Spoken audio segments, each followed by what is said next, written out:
বাংলাদেশে তিনি প্রসিদ্ধ, মানুষের মুখে মুখে হাতেম তাই হিসেবে, দানবীর হিসেবে উদাহরণ দেওয়া হয়। তার ছেলে আদি রাদিয়াল্লাহু আনহু তিনি ইসলাম গ্রহণ করেছিলেন। তিনি বলতেছেন, আমি যখন থেকে ইসলাম গ্রহণ করেছি তখন থেকে আজান হওয়ার পূর্বেই আমি ওযু করে প্রস্তুত নিয়ে রেডি থাকতাম।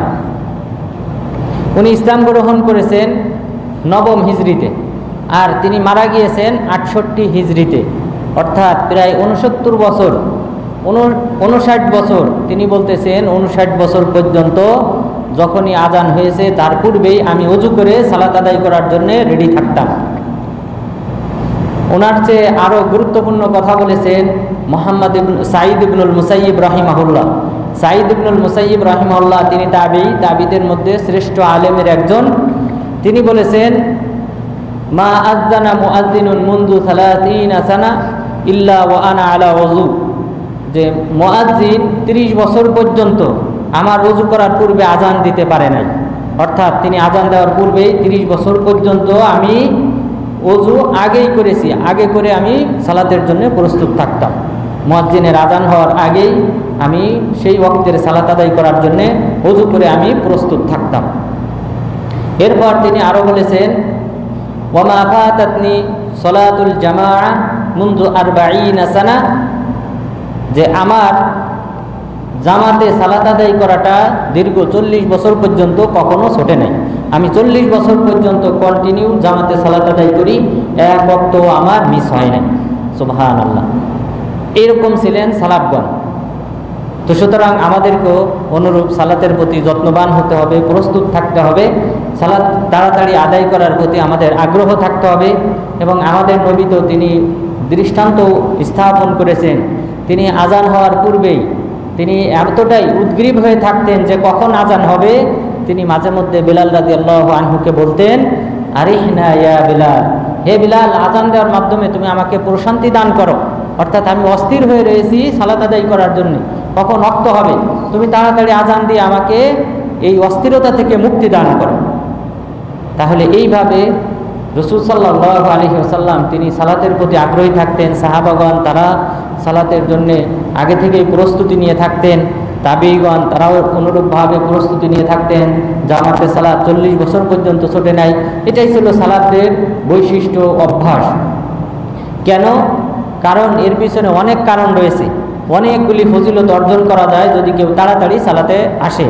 রাসূল সাল্লাল্লাহু আলাইহি ওয়াসাল্লাম বলেন, লাউ তা'লামুনা মা ফিত তাহজীর লাস্তাবাকুম ইলাইহি, যদি তোমরা জানতে তাড়াতাড়ি সালাতে আসার ফজিলত কি, তাহলে তোমরা প্রতিযোগিতা করতে, প্রতিযোগিতা করে তোমরা দ্রুত মসজিদে আসতে।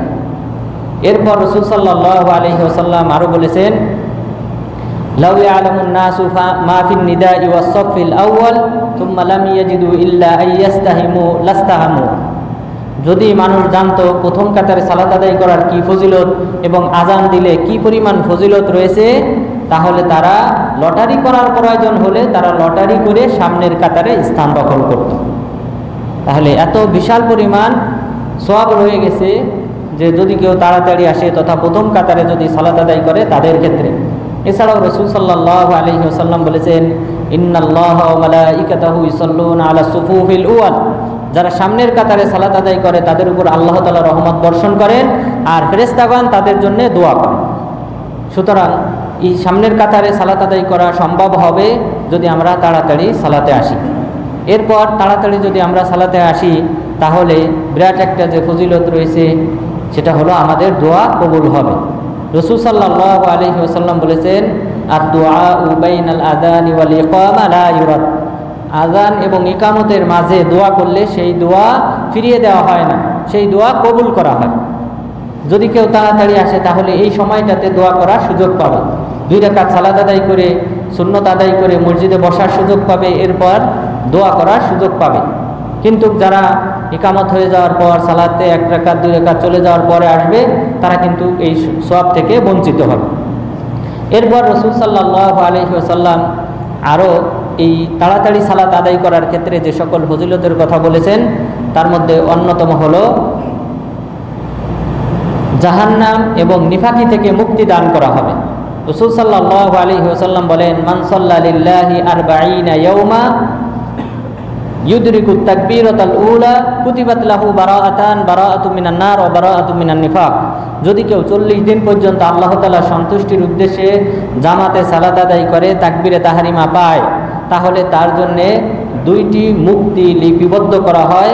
একটি হলো জাহান্নাম থেকে মুক্তি, অপরটি হলো মুনাফিকি থেকে মুক্তি। তাহলে ওই ব্যক্তিকে মুনাফিক বলা যাবে না, মুনাফিকের কাতারে পড়বে না যে ব্যক্তি তাকবীরে তাহরিমার সাথে 40 দিন পর্যন্ত সালাত আদায় করবে। এরপর ওই ব্যক্তিকে জাহান্নাম থেকে মুক্তি দান করা হবে। তাহলে যারা তাড়াতাড়ি আসবে সালাতে, তারা কিন্তু এই তাকবীরে তাহরিমার সাথে সালাত আদায় করার সুযোগ পাবে, জাহান্নাম থেকে মুক্তি পাবে, নিফাকি থেকে মুক্তি পাবে। এইভাবে নানান ধরনের ফজিলত রয়েছে এই তাড়াতাড়ি সালাত আদায় করার ক্ষেত্রে। কেউ যদি তাড়াতাড়ি সালাত আদায় করার জন্য আসে, মসজিদে আসে, তাহলে সেই ক্ষেত্রে সে কিন্তু কোরআন তেলাওয়াত করারও সুযোগ পাবে। সে যদি প্রতি ওয়াক্তে 20টি করে আয়াত পাঠ করে, ইকামত হওয়ার পূর্বে যদি 20টি করেও আয়াত পাঠ করার সুযোগ পায়, তাহলে 5 ওয়াক্তে হয় 100টি আয়াত। 7 দিনে তাহলে একদিনে 100টি আয়াত পাঠ করার সুযোগ পাবে, 7 দিনে 700টি আয়াত পাঠ করার সুযোগ পাবে। এরপর 1 মাসে 3000 আয়াত পাঠ করার সুযোগ পাবে। তার মানে পুরা কোরআনের অর্ধেক, 6000 আয়াত রয়েছে পবিত্র কোরআনে। তো সেই ক্ষেত্রে 1 মাসে তার অর্ধেক কোরআন পাঠ করা হয়ে যাবে। তাহলে 2 মাসে সে পুরা কোরআন খতম দিতে সক্ষম হবে, শুধুমাত্র এই প্রত্যেক আজানের সাথে সাথে মসজিদে আসার মাধ্যমে।